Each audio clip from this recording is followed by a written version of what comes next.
Hello শিক্ষার্থী বন্ধুরা, কেমন আছো তোমরা? আমি দীপ্ত কুমার পাল। এই পর্বে আমি তোমাদের চতুর্থ শ্রেণী প্রাথমিক গণিত বইয়ের অধ্যায় 2 যোগ ও বিয়োগ।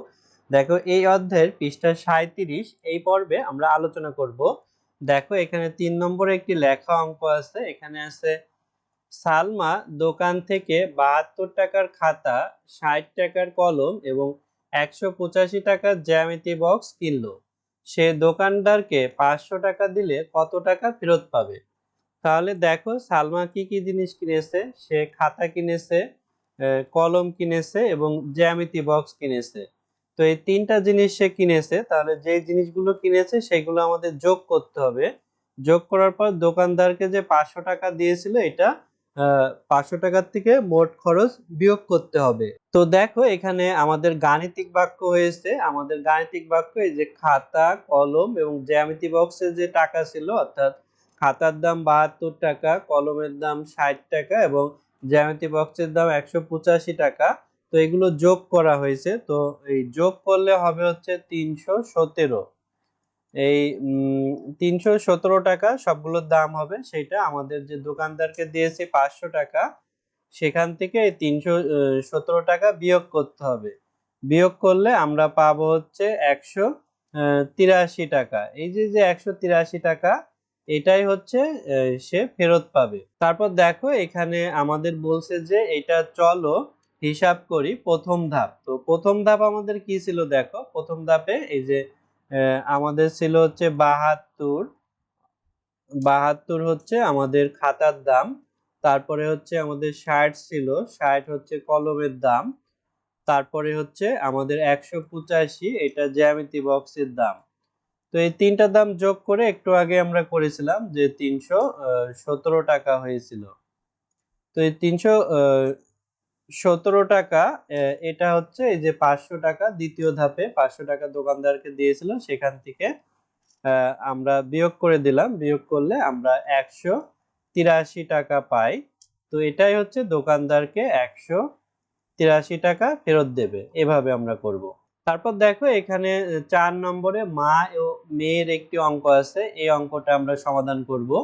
তো মা ও মেয়ের বর্তমান বয়সের যোগফল হচ্ছে 98 বছর। দেখো 98 বছর বয়স, অর্থাৎ মেয়ের বয়স ও মার বয়স যোগ করলে 8 বছর পূর্বে মেয়ের বয়স ছিল হচ্ছে 25 বছর। আচ্ছা 8 বছর পূর্বে 25 বছর হইলে এই যে মেয়ের বর্তমান বয়স কত? মেয়ের বর্তমান বয়স কত হবে? তাহলে 8 বছর পূর্বে যে 25 বছর, তার সাথে 8 যোগ করলে বর্তমান বয়স হবে। আর মায়ের বর্তমান বয়স কত হবে? তাহলে মেয়ের বর্তমান বয়স এই যে যা হবে সেখান থেকে এই 98 থেকে আমরা যদি এই বয়সটা বিয়োগ করি তাহলে কিন্তু আমরা মায়ের বর্তমান বয়স পাবো। আর 10 বছর পর মায়ের বয়স কত হবে? তাহলে এই যে এখন বর্তমানে যে মায়ের বয়স হবে তার সাথে যদি আমরা 10 যোগ করি তাহলে কিন্তু আমরা 10 বছর পরের মায়ের বয়স পাবো। তো এগুলো দেখো তোমাদের একটি স্লাইডের মাধ্যমে করে দেখাচ্ছি। দেখো আমাদের মা ও মেয়ের বর্তমান বয়সের যোগফল 98 বছর এবং 8 বছর পূর্বে মেয়ের বয়স ছিল 25 বছর। তাহলে মেয়ের বর্তমান বয়স কত? এটি আমরা গাণিতিক বাক্যে লিখেছি 25 যোগ 8, যেহেতু বর্তমানে 25 বছর এবং 8 বছর পূর্বের বয়স দেয়া আছে, তাহলে 8 বছর যোগ করলে বর্তমান বয়স পাওয়া যাবে। তাহলে 8 বছর পূর্বে মেয়ের বয়স 25 বছর, 8 বছর পরে যোগ 8 হবে। অতএব মেয়ের বর্তমান বয়স এই 25 আর 8 যোগ করব। দেখো 5 আর 8 যোগ করলে 13 হয়। 8 9 10 11 12 13 13 হয়। 13 3 হাতে 1 থাকে, সেই 1 এই 2 এর সাথে যোগ করলে 3 হয়। তাহলে 33 বছর। তারপর দেখো এখানে বলছিল যে একই অঙ্ক, তো মায়ের বর্তমান বয়স কত? তাহলে আগের অঙ্কই কিন্তু আমরা মেয়ের বয়স অর্থাৎ মেয়ের বর্তমান বয়স বের করেছিলাম 33 বছর। তাহলে এই 33 বছরটা এখন আমরা কাজে লাগাইতে পারি। অর্থাৎ এই যে মা ও মেয়ের যে বয়স 98 বছর, এখান থেকে মেয়ের বয়স অর্থাৎ মেয়ের বয়স ছিল 33 বছর, এটা আমরা বাদ দিয়ে দিতে পারি। তাহলে কিন্তু আমরা মায়ের বয়স পেয়ে যাব। তো এখানে আমরা প্রথমে লিখেছি মা ও মেয়ের বয়সের যোগফল হচ্ছে 98 বছর। তাহলে মেয়ের বর্তমান বয়স 33 বছর। তো এই বিয়োগ করলে অতএব মায়ের বয়স পাবো। তো 8 এর থেকে 3 বিয়োগ করলে দেখো 3 4 5 6 7 8। 5 হয়, যে 5 লিখেছি, তারপরে 9 এর থেকে 3 বিয়োগ করলে 6 হয়, অর্থাৎ মায়ের বর্তমান বয়স 65 বছর।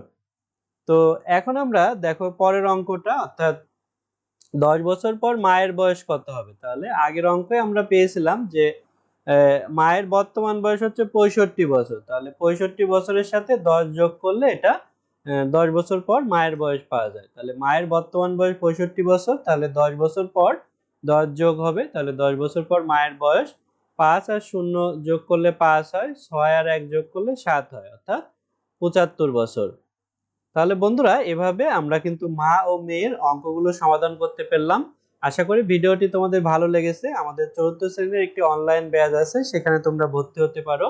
এছাড়া আমাদের ইউটিউবেও নিয়মিত ভিডিও আপলোড করা হবে, তাই ইউটিউব চ্যানেলটি সাবস্ক্রাইব এবং বেল বাটনে চাপ দিয়ে রাখতে পারো। পরের পর্বে আমাদের এই অধ্যায়েরই পরবর্তী অঙ্কগুলো আপলোড হবে, তাই আমাদের চ্যানেলের সঙ্গেই থেকো। ধন্যবাদ তোমাদের।